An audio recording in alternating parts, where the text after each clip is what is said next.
మౌనంగా ఉండడంలో ఆరితేరినవాడు ఈ సృష్టిలో దేన్నైనా సాధించగలడు.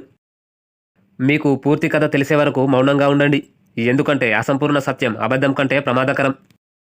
భవిష్యత్తు అంటే తయారుగా ఉన్న దాంట్లో నువ్వు ప్రవేశించడం కాదు, నీవు మాత్రమే నిర్మించుకోవాల్సింది. ఆలోచించి తీసుకున్న నిర్ణయం ఏదైనా సాధ్యమైనంత వరకు ఖచ్చితమైన ఫలితాన్నే ఇస్తుంది.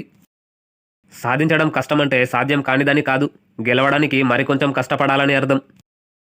చేసే ప్రతి ప్రయత్నం గెలుపునైతే ఇవ్వకపోవచ్చు, కానీ గెలవగలమనే నమ్మకాన్నైతే ఇస్తుంది. ఒక దారి మూసుకుపోయినప్పుడు తప్పకుండా మరో దారి తెరిచి ఉంటుంది. దాన్ని గుర్తించగలగడమే విజయానికి మార్గం.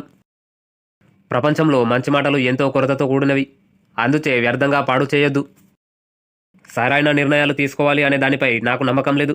నేను నిర్ణయాలు తీసుకున్న తర్వాత వాటిని సరిచేస్తాను. నువ్వు మంచివాడివే, కానీ తప్పని పరిస్థితులలో చెడ్డవాడివి కాబడుతున్నావు. ఆ విషయం నాకు అర్థమైంది. ఇక వదిలేద్దామనుకోవడం అతిపెద్ద బలహీనత. ఇంకోసారి ప్రయత్నిద్దామన్న ఆలోచన ఓ గొప్ప బలం.